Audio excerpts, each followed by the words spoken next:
आप लोग, और कैसी पढ़ाई चल रही है आपकी, है ना। तो हमने पिछले क्लास में पढ़ा था रेजोनेंस इफेक्ट। अब हम लोग रेजोनेंस इफेक्ट के बाद आप पढ़ेंगे मेजोमेरिक इफेक्ट। ठीक है, तो मेजोमेरिक इफेक्ट देखते हैं क्या होता है, इसके बारे में थोड़ा लिख लेते हैं पहले, है ना। तो mesomeric effect is a permanent effect,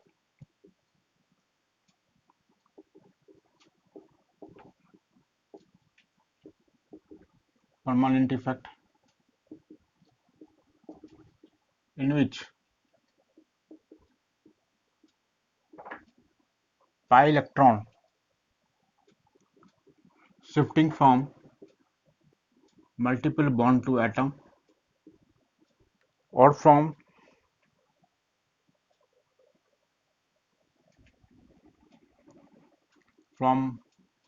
multiple bond to single atom, multiple bond to single bond, or from lone pair to single bond।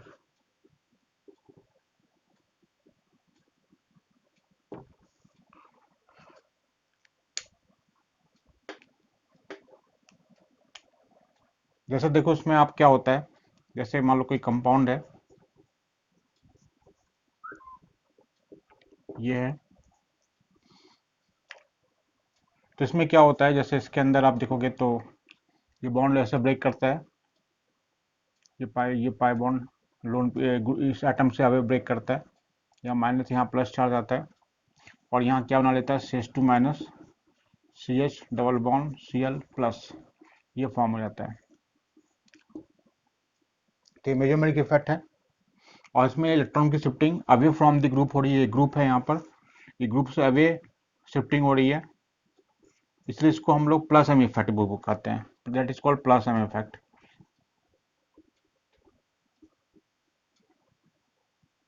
है ना। इसमें प्लस एम इफेक्ट वो होता है जिसमें इलेक्ट्रॉन की शिफ्टिंग जो होती है, पाई की shifting away from the group होती है। ठीक है, तो ये होता है इसके अंदर, ये बेसिकली दो तरीके का होता है।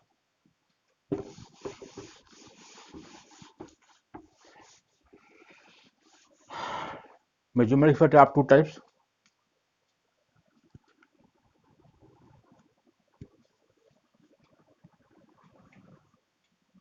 एक होता है प्लस एम इफेक्ट, दूसरा होता है माइनस एम इफेक्ट।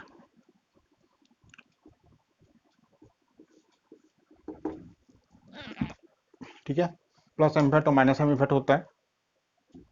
तो प्लस एम इफेक्ट में देखो कैसा होता है, जैसे मान लो कोई ग्रुप है, जैसे बेंजीन रिंग है, इससे जुड़ा हुआ कोई ग्रुप है OH, इस पर लोन पेयर है। ठीक है, तो आप देख सकते हो कि इसके अंदर कार्बन डबल बॉन्ड कार्बन के बगल वाले एटम पर लोन पेयर है, जिसके अंदर रेजोनेंस होगा। ठीक है, तो इसमें क्या होगा कि इसके अंदर जो लोन पेयर के बगल वाले एटम पर पॉजिटिव चार्ज आना चाहिए, तो ये पाई बॉन्ड इस तरह से ब्रेक करेगा माइनस, और ये प्लस के फॉर्म में ब्रेक करेगा, और क्या फॉर्म हो जाएगा, ऐसा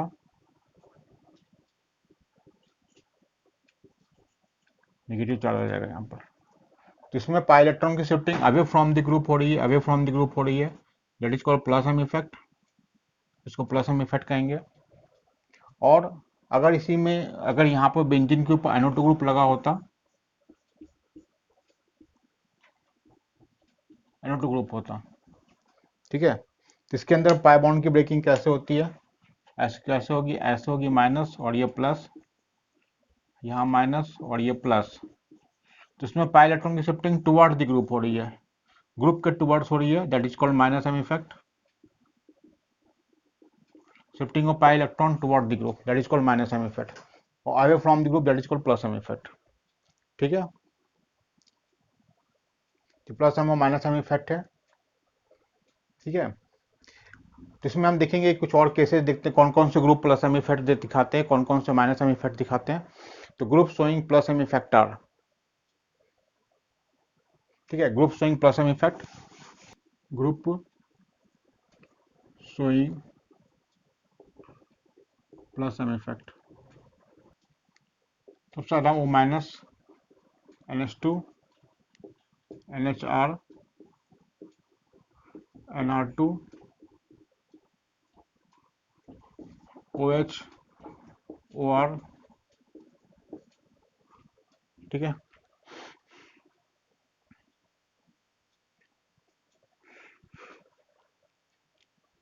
उसके बाद देखो इसमें NH-COR,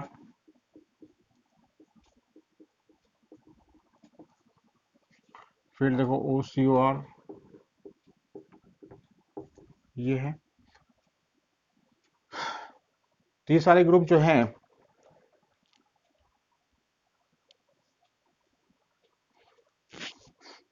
इसके बाद FCl-BrI भी होगा इसके अंदर।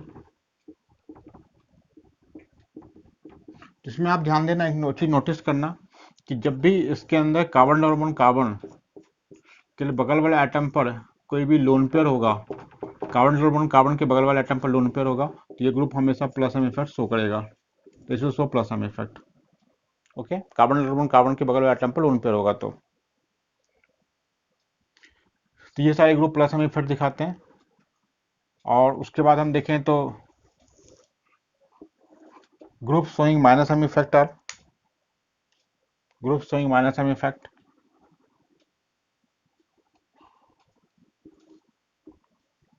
यहाँ माइनस एम इफेक्ट की बात करते हैं।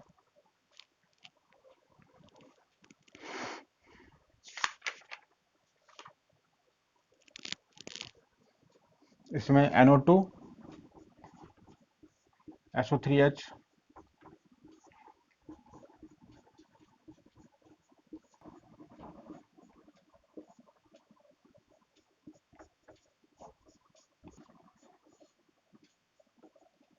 ये सारे ग्रुप जो हैं ये माइनस एम इफेक्ट दिखाते हैं, ये ध्यान रखना। ये they are showing minus M effect. इसकी कंडीशन तो मैंने आपको बताई कि कार्बन डबल बॉन्ड कार्बन के बगल वाले एटम पर कोई ऐसा ग्रुप होगा जिसके बगल में कोई इलेक्ट्रोनिगेटिव एटम होंगे।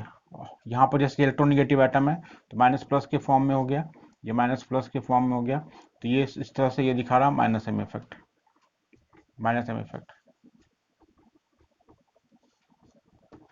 दे are group showing minus M effect.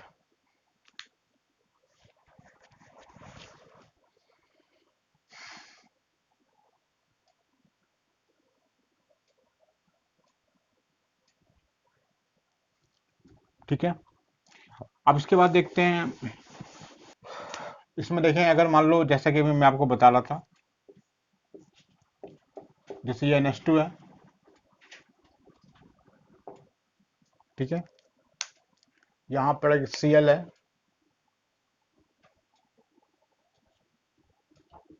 यहाँ पर हाइड्रोजन्स लगे हुए हैं, ठीक है, और यहाँ पर जैसा कि आपने देखा NO2 ग्रुप लगा हुआ है।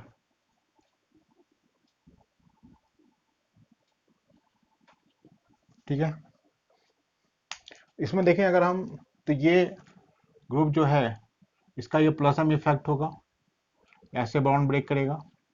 ये लोन पेयर है, यहाँ पर कार्बन कार्बन के बगल एटम पर लोन पेयर है, तो इसका प्लस एम इफेक्ट होगा, अभी आपने देखा। साथ ही साथ इसके अंदर, ठीक है, ये प्लस एम इफेक्ट होगा away from the group, electron को भेजेगा रिंग में। ठीक है, साथ ही साथ इसमें इंडक्टिव इफेक्ट की बात करें तो इंडक्टिव इफेक्ट की वजह से ये इलेक्ट्रॉन को खींचेगा, यानी ये माइनस आई इफेक्ट होगा। तो आप ध्यान रखना कि मेजोमेरिक इफेक्ट और इंडक्टिव इफेक्ट दोनों दूसरे को अपोज कर रहे हैं, है ना। मेजोमेरिक इफेक्ट की वजह से रिंग में इलेक्ट्रॉन डेंसिटी इंक्रीज कर रही है, और मैं इंडक्टिव इफेक्ट की वजह से रिंग से इलेक्ट्रॉन डेंसिटी कम हो रही है। तो जब भी मेजोमेरिक इफेक्ट और इंडक्टिव इफेक्ट दूसरे को अपोज करते हैं, ये ध्यान देना आप, तो उस समय mesomeric effect always dominate over inductive effect except halogens, है ना। यहाँ पर मेजोमेरिक इफेक्ट इंडक्टिव इफेक्ट को डोमिनेट करेगा, यानी इसमें आप कह सकते हो कि plus M effect this will greater than minus I effect, plus M minus I effect होगा, plus M greater than minus I होगा। यानी आप कह सकते हो कि यहाँ पर इलेक्ट्रॉन डेंसिटी जो बढ़ रही है वो कहाँ बढ़ रही है, आर्थो एंड पैरा पोजिशन पर, आर्थो पोजिशन और पैरा पोजिशन में इलेक्ट्रॉन डेंसिटी बढ़ रही है। ठीक है, इसलिए आप इसको कह सकते हो, है ना, ये जो ग्रुप है इसको कह सकते हो ortho and para directing group, यानी ये इनकमिंग इलेक्ट्रोफाइल को कहाँ अटैक कराते हैं, ऑर्थो एंड पैरा पोजिशन पर अटैक कराते हैं, तो they are called ortho and para directing group. So आप कह सकते हो NH2 is ortho and para directing group. Directing group because incoming electrophile attack at ortho and para position. ठीक है, ऑर्थो एंड पैरा पोजिशन पर attack करते हैं, ortho para directing group होता है। ठीक है, और ये भी कह सकते हो इट इज एक्टिवेटिंग ग्रुप, क्योंकि इलेक्ट्रॉन डेंसिटी को रिंग में बढ़ा रहा है, so it is also called activating group. It is also called activating group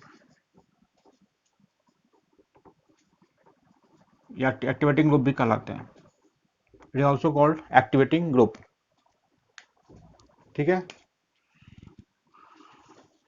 अब देखो इसके बाद हम बात करते हैं हेलोजन के केस में। हम बात कर रहे थे हेलोजन के केस में भी देखो क्या होता है, यहाँ पे इलेक्ट्रॉन डेंसिटी है, तो ये इलेक्ट्रॉन डेंसिटी जो है ये इसमें बढ़ा रहा है, कहाँ पर माइनस और प्लस के फॉर्म में बॉन्ड को ब्रेक कर रहा है, ये भी माइनस प्लस के फॉर्म में ब्रेक कर रहा है।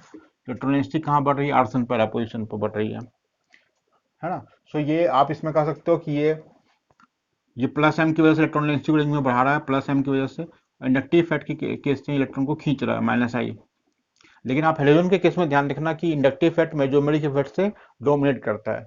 So in this case, in the case of halogen minus I effect dominate over in mesomeric effect, plus M effect, है ना। तो इसमें भी इलेक्ट्रॉन डेंसिटी जो बढ़ रही है आर्सन पैरा पर बढ़ रही है। So halogens are also called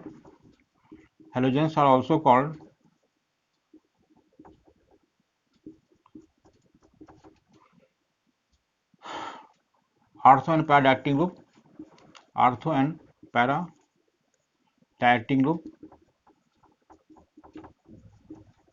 but it is a deactivating group, deactivating group।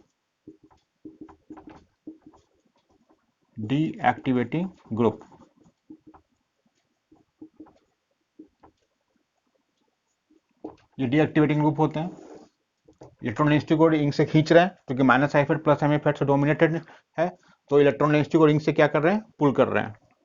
ठीक है, और इस केस में आप देख सकते हो कि इसके अंदर माइनस और प्लस के बीच फॉर्म में बॉन्ड ब्रेक कर रहा है, तो इसका जो ये ग्रुप इलेक्ट्रॉन डेंसिटी से रिंग से खींच भी रहा है, माइनस एम भी दिखा रहा है और ये माइनस आई भी दिखा रहा है, यानी कि मेजोमेरिक और इंडक्टिव इफेक्ट दोनों के द्वारा ये इलेक्ट्रॉन डेंसिटी को खींच रहा है रिंग में। ठीक है, सो आप ये कह सकते हो कि ये इलेक्ट्रॉन डेंसिटी को यहाँ पर कहाँ पर बढ़ा रहा है ये, है ना। यहाँ पर अगर आप देखोगे तो क्या होगा, यहाँ माइनस, ये प्लस और ये माइनस और ये प्लस, ये इलेक्ट्रॉन डेंसिटी को मेटा पोजिशन में बढ़ा रहा है। सो आप कह सकते हो कि NO2 is Meta directing group,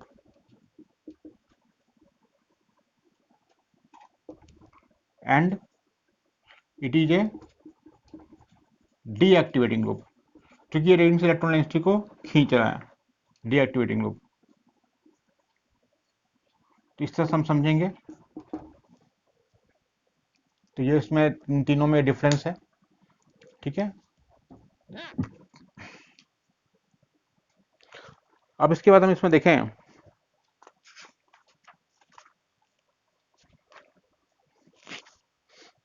application of mesomeric effect. अब इसके बाद देखेंगे हम application of mesomeric effect, application of mesomeric effect.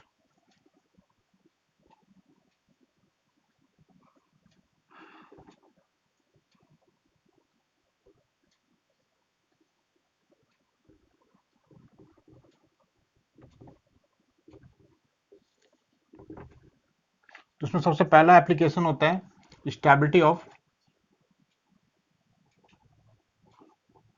Conjugated species, conjugated species, stability of conjugated species. इसमें अगर आप देखो तो सबसे पहले अगर आप देख सकते हो कि कोई भी कंपाउंड एरोमेटिक के फॉर्म में है, ये एरोमेटिक कंपाउंड है, एरोमेटिक कंपाउंड के बारे में हम आगे देखेंगे। यहाँ पर आप देख सकते हो एरोमेटिक कंपाउंड है, ये मतलब रिंग है, साइक्लिक रिंग है ना। इसके पास 4n+2 पाई इलेक्ट्रॉन है, यानी कि ये 6 पाई इलेक्ट्रॉन्स है इसके अंदर, साइक्लिक है और प्लेनर है। तो ये एरोमेटिक कंपाउंड है।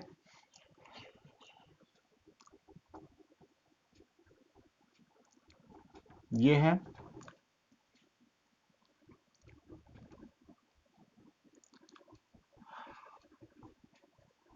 ये है। इसमें आप देख सकते हो कि ये जो स्पीसीज है, ये एरोमेटिक कॉन्जुगेटेड स्पीसीज है, एंड एरोमेटिक कॉन्जुगेटेड स्पीसीज है,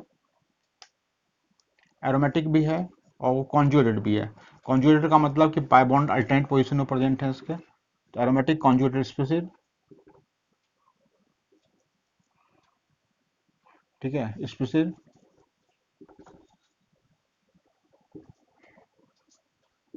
इसमें देखो नॉन एरोमेटिक कॉन्जुगेटेड स्पीसीज है ये, नॉन एरोमेटिक कॉन्जुगेटेड स्पीसीज।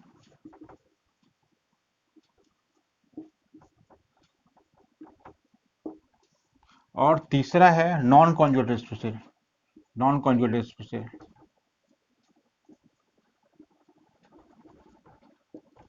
तो आप ये देख सकते हो कि एरोमेटिक कॉन्जुगेटेड स्पीसीज की सबसे ज़्यादा स्टेबिलिटी होती है, फिर नॉन एरोमेटिक की होती है, और सबसे कम स्टेबिलिटी जो होती है नॉन कॉन्जुगेटेड स्पीसीज की होती है ना। This is order of stability of different type of compound.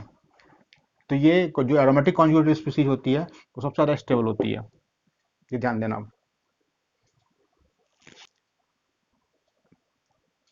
दूसरा इसका एप्लीकेशन है स्टेबिलिटी ऑफ बेंजाइल कार्बोकेटायन। तो सेकेंड इसका एप्लीकेशन देखेंगे।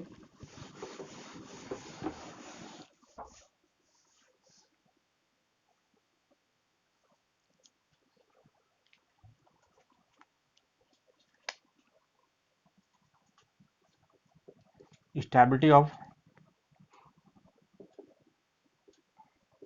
बेंजाइल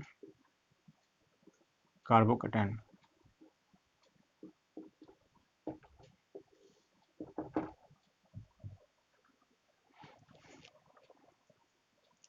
जैसे मान लो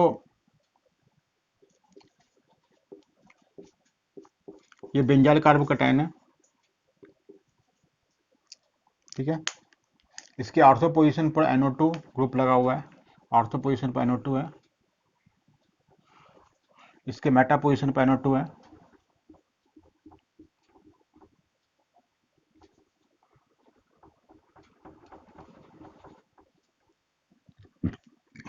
और इसके पैरा पोजीशन पर NO2 है,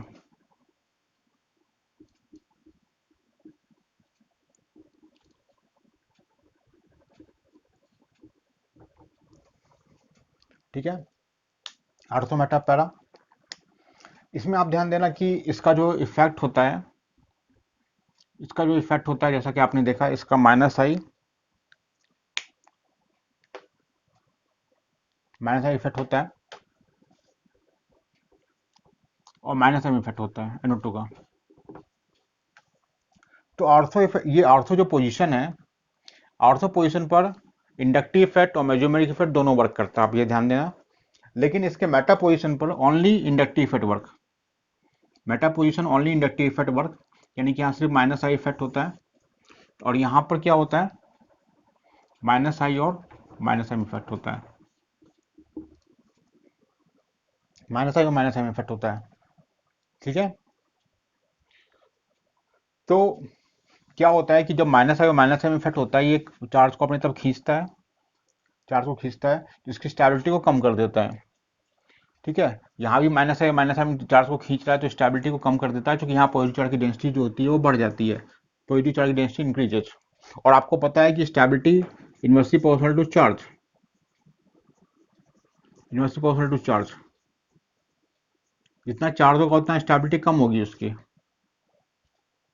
क्योंकि ये दोनों हाथ से इलेक्ट्रॉन को खींच रहा है अपनी तरफ, ये दोनों हाथ से इलेक्ट्रॉन को खींच रहा है, तो स्टेबिलिटी जो रहेगी वो कम रहेगी, ज़्यादा कम रहेगी, ठीक है ना। तो सबसे ज़्यादा स्टेबल जो रहेगा, अगर आप इन तीनों में कंपेयर करो, 1 2 3 में अगर आप देखो, तो सबसे ज़्यादा स्टेबल जो रहेगा वो 2 रहेगा, ठीक है। इन दोनों में देखें तो यहाँ माइनस एम इफेक्ट तो दोनों जगह इक्वल होता है, डिस्टेंस पर डिपेंड नहीं करता है, लेकिन इंडक्टिव इफेक्ट डिस्टेंस पर डिपेंड करता है, ठीक है। तो यहाँ पर क्या होगा कि ये माइनस आई इफेक्ट यहाँ पर ज़्यादा होगा, क्योंकि डिस्टेंस ये क्लोजर है, तो यहाँ माइनस आई इफेक्ट ज़्यादा होगा, यहाँ माइनस आई इफेक्ट कम होगा, यानी कि सेकेंड नंबर पर स्टेबिलिटी जो रहेगी वो थर्ड की रहेगी, देन 1 की रहेगी। This is order of stability of conjugated species, ठीक है। तो ये स्टेबिलिटी ऑफ बेंजाइल कार्बोकेटायन है। अगर इसकी जगह पर हम दूसरे ग्रुप को लगाते हैं, OCH3 को लगा देते हैं, दूसरा केस लेते हैं इसमें, this is order of stability.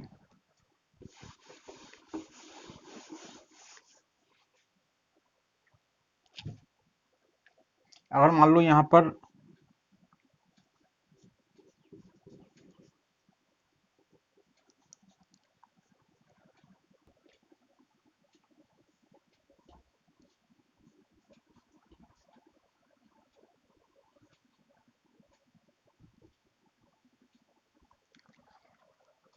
ठीक है, OCH3 ग्रुप है। OCH3 के बारे में आपको पता है, इसका जो प्लस एम होता है और माइनस आई इफेक्ट होता है, यानी ये प्लस एम से इलेक्ट्रॉन को भेजता है और माइनस आई से इलेक्ट्रॉन को खींचता है। इसका यहाँ पर मेटा पोजीशन है तो यहाँ से माइनस आई इफेक्ट होगा, और यहाँ प्लस एम और माइनस आई दोनों होगा। तो इस केस में आप देख सकते हो कि सबसे कम स्टेबल जो रहेगा वो सेकेंड रहेगा। फर्स्ट सेकेंड और थर्ड की बात करें अगर हम, तो सबसे कम स्टेबल जो रहेगा वो सेकेंड रहेगा, क्योंकि यहाँ माइनस आई से इलेक्ट्रॉन को खींच रहा है तो चार्ज बढ़ा रहा है यहाँ पर। ठीक है, और अगर आप देखो सबसे ज़्यादा स्टेबल जो रहेगा यहाँ पर आप देखो, ये प्लस एम इलेक्ट्रॉन को भेज रहा है तो इसके चार्ज को कम कर रहा है, तो इसकी स्टेबिलिटी को बढ़ा रहा है। लेकिन यहाँ माइनस आई इफेक्ट बड़ा होगा, यहाँ माइनस आई इफेक्ट कम होगा, तो इसकी स्टेबिलिटी कम हो गई। तो सबसे ज़्यादा स्टेबल जो रहेगा वो यहाँ पर 3 रहेगा, 312, दिस ऑर्डर ऑफ स्टेबिलिटी। और बेंजाइल कार्बोकेटाइन, तो ग्रुप चेंज होते हैं तो किस तरह से स्टेबिलिटी चेंज होती है वो भी हम देख सकते हैं। ठीक है, दूसरा इसका तीसरा एप्लीकेशन है, वह है स्टेबिलिटी ऑफ बेंजाइल कार्बाइनाइन। वो देखते हैं, stability of benzyl carbanion,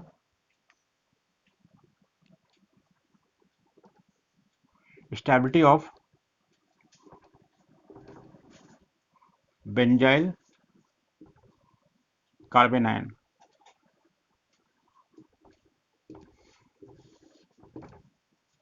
benzyl carbanion, ठीक है।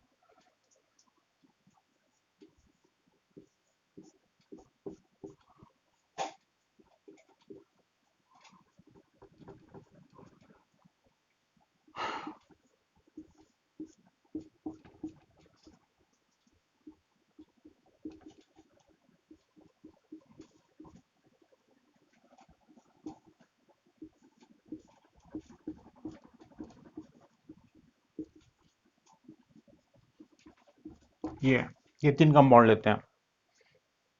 इस बार NO2 ग्रुप है यहाँ पर, तो यहाँ NO2 का जैसा कि मैंने आपको पीछे भी बताया था कि इसका जो इफेक्ट होता है ना, इसका जो इफेक्ट होता है आप कह सकते हो कि इसके अंदर ये माइनस आई होता है और माइनस आई में इफेक्ट होता है। यहाँ पर सिर्फ माइनस आई इफेक्ट लगेगा और यहाँ माइनस आई और माइनस एम दोनों लगेगा। तो जितना ज़्यादा चार्ज खींचेगा उसको स्टेबलाइज करेगा ये। ठीक है, तो आप देख सकते हो कि जो इसमें फर्स्ट और थर्ड की स्टेबिलिटी जो रहेगी, वो फर्स्ट और थर्ड की स्टेबिलिटी ज़्यादा रहेगी, फर्स्ट और थर्ड की ज़्यादा स्टेबल रहेगा कंपेयर टू सेकंड। सेकंड की स्टेबिलिटी सबसे कम रहेगी यहाँ पर। फर्स्ट और थर्ड में भी देखें तो यहाँ पर माइनस आई इफेक्ट बड़ा है इसके अंदर, तो ये ज़्यादा खींच पाएगा इलेक्ट्रॉन। तो सबसे ज़्यादा स्टेबल जो रहेगा वो फर्स्ट रहेगा, first then third then second, this order of stability और बेंजाइल कार्बोनाइन। ठीक है, अब इसके बाद देखते हैं, अगर मान लो इसी में कोई इलेक्ट्रॉन रिलीजिंग ग्रुप होता, प्लस एम ग्रुप होता, तो क्या होता है इसके ऑर्डर ऑफ स्टेबिलिटी अगर हम देखें। इसमें देखते हैं,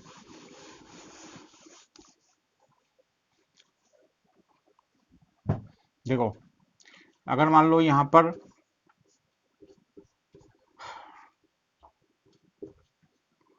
OH होता,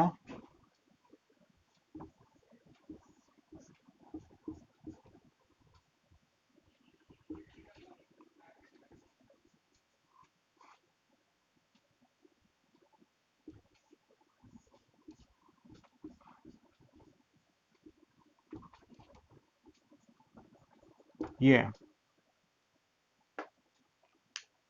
जिसमें देख सकते हो कि इसका जो इफेक्ट है वो -i है और ये +m है। यहाँ पर सिर्फ इसका -i इफेक्ट होगा, यहाँ -i और +m है।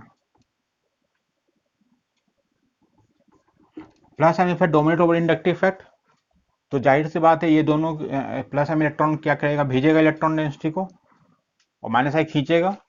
तो सबसे ज़्यादा स्टेबिलिटी जो रहेगी इसमें, अगर आप इसमें देखो तो सबसे ज़्यादा स्टेबल जो रहेगा वो सेकंड रहेगा, क्योंकि इलेक्ट्रॉन को सिर्फ खींच रहा है, यहाँ पे स्टेबिलिटी को बढ़ा है। ठीक है, इन दोनों में अगर हम देखें तो यहाँ -i ग्रुप पास है, यहाँ -i ग्रुप दूर है। तो यहाँ -i पास है तो ये क्या करेगा, +m इफेक्ट तो दोनों जगह इक्वल होगा, चूंकि डिस्टेंस पर डिपेंड नहीं करता +m इफेक्ट।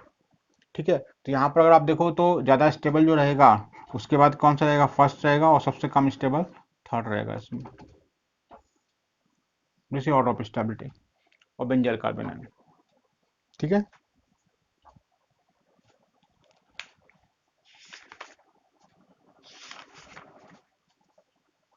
अब बात करते हैं, नेक्स्ट है इसमें है acidity of substituted phenol.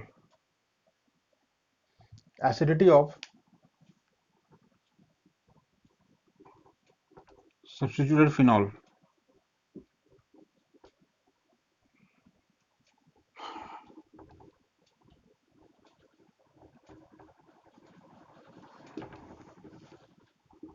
Acidity of substituted phenol की बात करते हैं, तो यहाँ देखो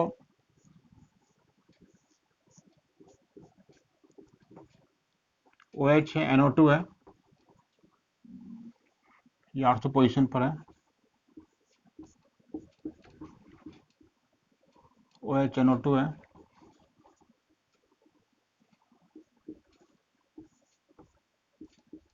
और इसके ये पहला पोजीशन पर है। ठीक है, तो यहाँ देखोगे अगर आप इसके अंदर, तो इसका जो है -i इफेक्ट है, -i और -m इफेक्ट है। यहाँ सिर्फ -i इफेक्ट होगा और यहाँ पर यह -i और -m होगा। तो आप इसमें देख सकते हो कि अगर फर्स्ट सेकेंड और थर्ड की बात करते हैं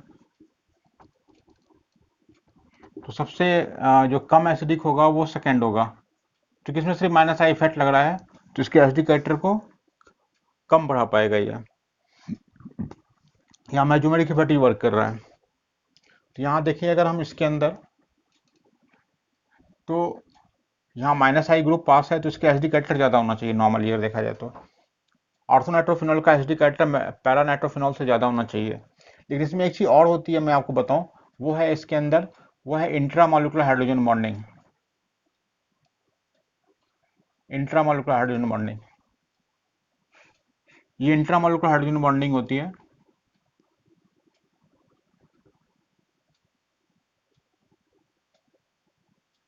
इसकी वजह से इसका एसिडिक कैरेक्टर कम हो जाता है, एसिडिक कैरेक्टर इसका कम हो जाता है। तो सबसे ज़्यादा जो एसिडिक कैरेक्टर होता है इसमें वो होता है थर्ड का, देन 1 का, देन 2 का। This order of acidity, order of acidity of phenol, this order of acidity of phenol, acidity of substituted phenol.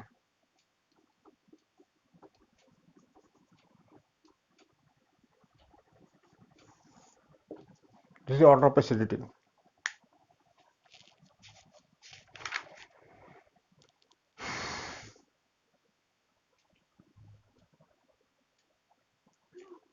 Next इसमें है acidity of substituted carboxylic acid. Acidity of substituted carboxylic acid,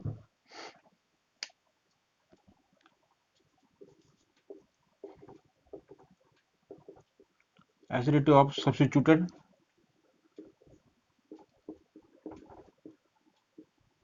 aromatic carboxylic acid, है ना। इसको देखेंगे अगर हम, तो इसमें देखेंगे अगर हम, इसमें क्या होगा, जैसे मान लो ये COH है और यहाँ पर एक OH ग्रुप लगा हुआ है, ठीक है, COH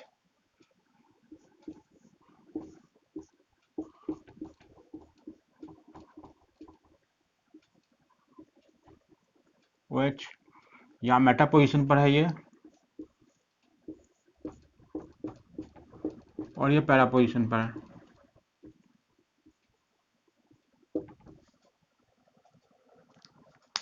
ठीक है, यहाँ पर देखो इसका जो इफेक्ट होता है, मैंने आपको बताया था पिछले लेक्चर में कि जो ऑर्थो इफेक्ट होता है एरोमेटिक कार्बोक्सिलिक एसिड के अंदर, ऑर्थो इफेक्ट होता है। और जो भी ग्रुप ऑर्थो पर कोई ग्रुप जुड़ा होता है एरोमेटिक कार्बोक्सिलिक एसिड के अंदर, तो उसका एसडी कैरेक्टर हमेशा ज़्यादा होता है, ये आपको बताया था मैंने।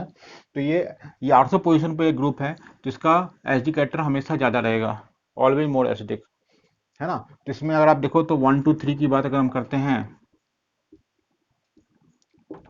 तो ऑर्डर ऑफ एसिडिटी जो रहेगी सबसे ज़्यादा 1 की रहेगी, क्योंकि आर्थो पोजीशन में ग्रुप जुड़ा हुआ है। मैंने आपको बताया था कि इसका प्लेन जो होता है इसमें चेंज हो जाता है, और यहाँ पॉजिटिव की डेंसिटी बढ़ जाती है।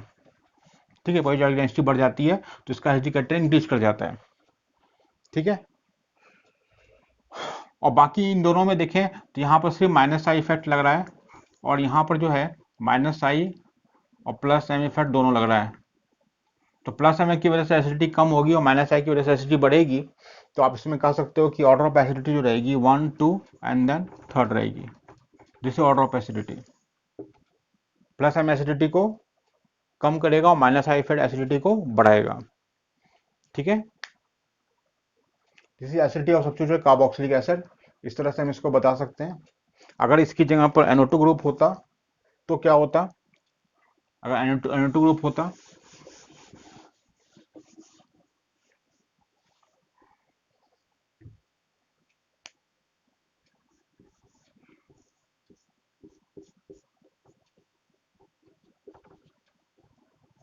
ये NO2 है,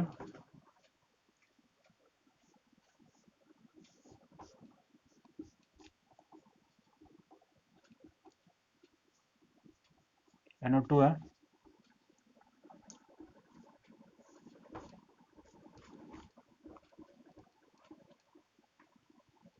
NO2 है। ठीक है, तो यहाँ पर जो इफेक्ट होता है, यहाँ पे इसका क्या होता है, -I होता है और -M होता है, जैसा कि मैंने बताया। ठीक है, और ये इसके आर्थो, इस ग्रुप के आर्थो पोजीशन पर लगा हुआ है, तो इसके एसिडिक कैरेक्टर जो होगा हमेशा ज़्यादा रहेगा।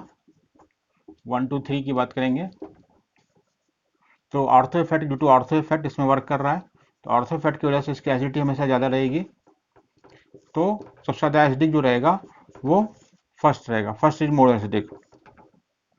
इन दोनों में देखें तो यहाँ पर -I इफेक्ट वर्क कर रहा है, और इन दोनों, इसमें क्या है, -I इफेक्ट और -M इफेक्ट दोनों वर्क कर रहा है, दोनों तरफ से इलेक्ट्रॉन को खींच रहा है, तो इसका एसिडिक कैरेक्टर ज़्यादा बढ़ा रहा है ना। तो फर्स्ट के बाद जो एसिडिक कैरेक्टर रहेगा वो 3rd का रहेगा, और देन 2 का रहेगा।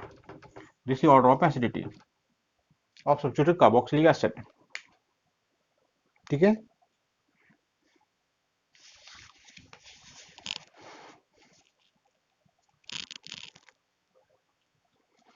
अब हम बात करते हैं, मेजोमेरिक इफेक्ट का एप्लीकेशन देख रहे हैं हम। अब हम बात करते हैं basicity of nitrogen containing compound, basicity of nitrogen containing compound.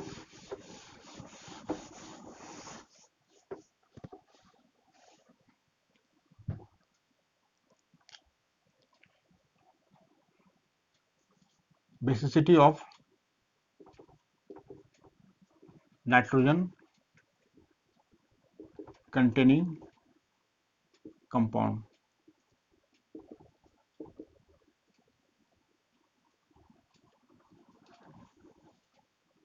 ठीक है, नाइट्रोजन कंटेनिंग कंपाउंड की बेसिसिटी हम देखेंगे तो क्या होता है कि जो मेजोमेरिक इफेक्ट होता है या रेजोनेंस होता है वो हमेशा बेसिसिटी को कम कर देता है।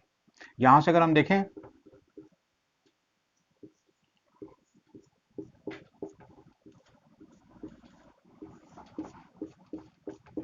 ये है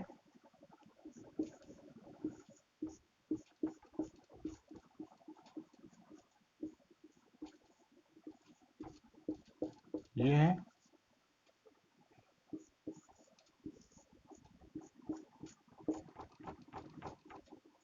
ये है।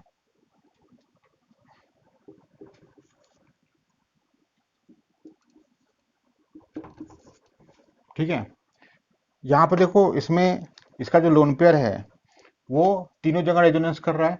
इस रिंग से भी रेजोनेंस कर रहा है, यहाँ से भी कर रहा है और यहाँ से भी कर रहा है। तो रेजोनेंस हमेशा बेसिसिटी को डिक्रीज करता है। ठीक है, तो यहाँ सबसे ज़्यादा जो बेसिक रहेगा, अगर आप देखो इसमें 1 2 3 में 1 2 3 की बात करें तो सबसे ज़्यादा बेसिक रहेगा वो थर्ड रहेगा, देन 2 रहेगा, देन 1 रहेगा। This order of basicity.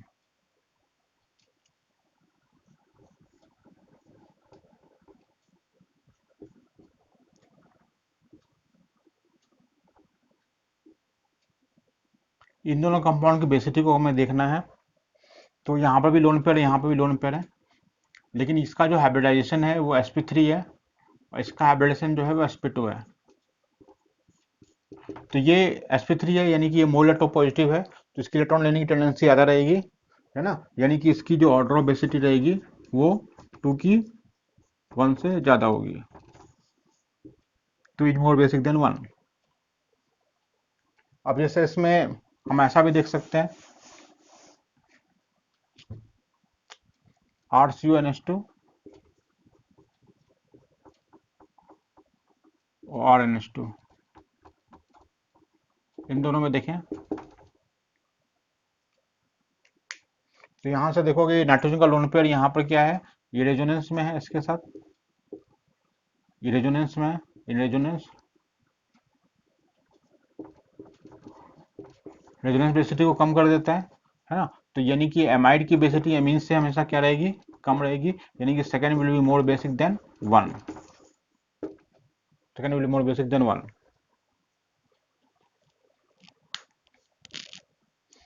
अब उसी तरह से हम इसमें ले लें, मान लो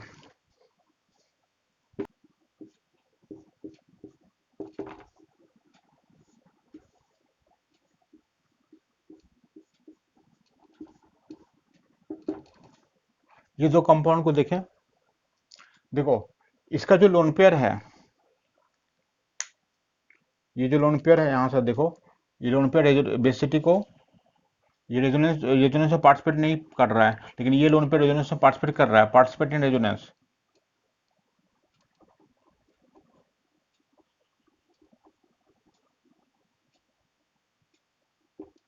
ठीक है, तो इन दोनों में देखें तो first will be more basic than 2, first will be more basic than 2, तो ये रेजोनेंस में पार्टिसिपेट नहीं कर रहा है और रेजोनेंस में पार्टिसिपेट कर रहा है।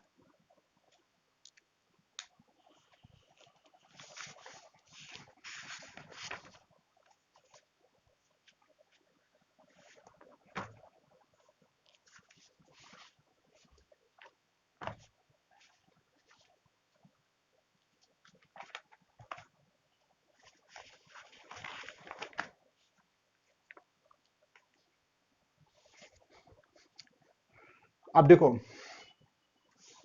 नेक्स्ट इसमें है basicity of substituted amines, basicity of substituted amine.